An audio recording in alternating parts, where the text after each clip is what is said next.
Hey crafter, I'm so glad you're here. In this video, I will show you my process behind creating a single color epoxy glitter tumbler. We will not be diving into any sanding in this video. I will make a part 2 where I go in depth with you on how to sand, clean up and finish the rim, and add final decals. I have been hesitant to share my process because I know everyone does something a little different, but this is what works for me. Allow yourself to use this tutorial as a guide and not a Bible. Go with the flow and allow yourself to adapt to your own creative process. Let's dive in. Should I prep my cup? The masses are divided on this.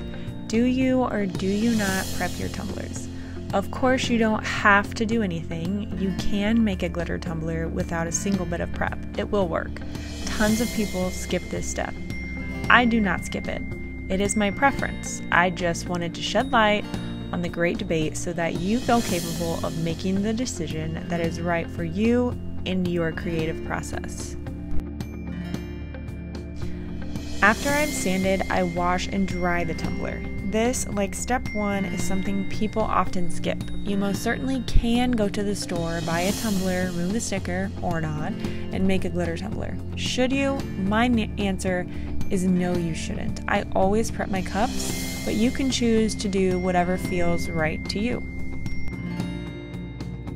Once the cup is shiny and clean from its bath, I put it onto a handle. This ensures that I will not touch the surface of the tumbler anymore. It is prepped and ready to go. I wipe it down with alcohol and a paper towel and place it on my spray paint station. Once you've shaken your can very well, spray paint your cup in light bursts of paint, going from the top to the bottom. Don't press too hard on the nozzle or you will get drips in your paint. Don't expect or attempt full coverage on one coat of paint. Of course you could, but I am not going to teach you to. The drips can be seen from behind the glitter, depending on the color, so be patient. Spray 2 to 3 light coats for the best results.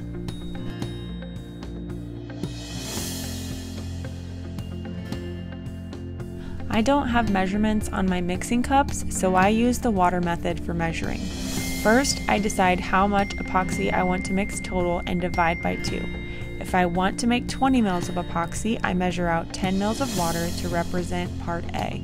Then I pour it into my mixing cup and mark the level with a Sharpie by coming down to eye level with the cup and marking a straight line where you see the water.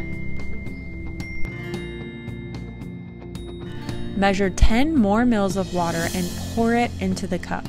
Mark your line for part B. Dump out the water. I don't dry it with anything because you risk getting dust and debris in your cup. Tiny sprinkles of water will not disturb your epoxy mixture. Fill the mixing cup with part A up to the first marked line and with part B up to the second marked line.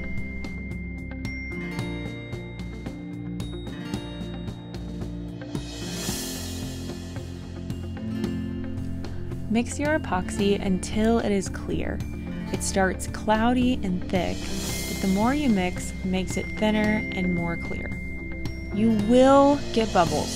Some people have tricks and tips to avoid them altogether, but I have never been able to avoid a single bubble, and I don't have the patience to wait for them to go all the way before I work. The bubbles will pop as you manipulate the epoxy on your cup, and you can hit it with a heat gun or torch if needed to remove any bubbles. When I mix, I am primarily scraping the edges of the mixing cup. I also scrape off the stick and the bottom of the cup. You'll rarely see me stirring like I would stir chocolate milk.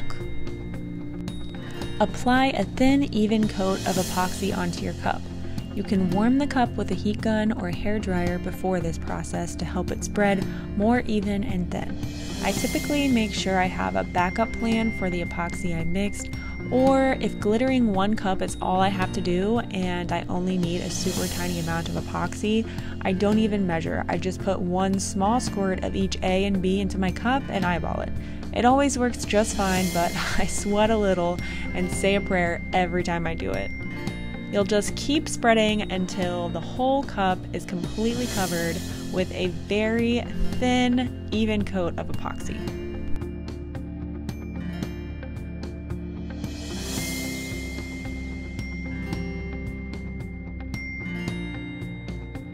Glitter! Yay, we are finally playing with glitter. Sprinkle it on. I ran out of glitter during filming this, so I just cut it off because you get the point. I made a custom mix of POG with Flurries, Silk, and Opal Majesty.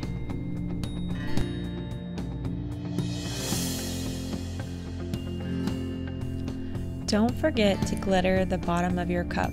Sprinkle some on and then rotate the cup so the bottom gets full coverage. Spin for 2 to 4 hours. I usually allow at least 12 hours after glittering to add my first coat of epoxy. You definitely don't want to start pulling your glitter around when you're trying to cover it. I'd rather wait longer than not long enough. Remember, don't rush this process. You won't sand after that initial layer. In fact, I usually let that first layer dry for about 2 hours, and then I come back and add a top coat while it is still sticky. This helps the 2 layers bond together.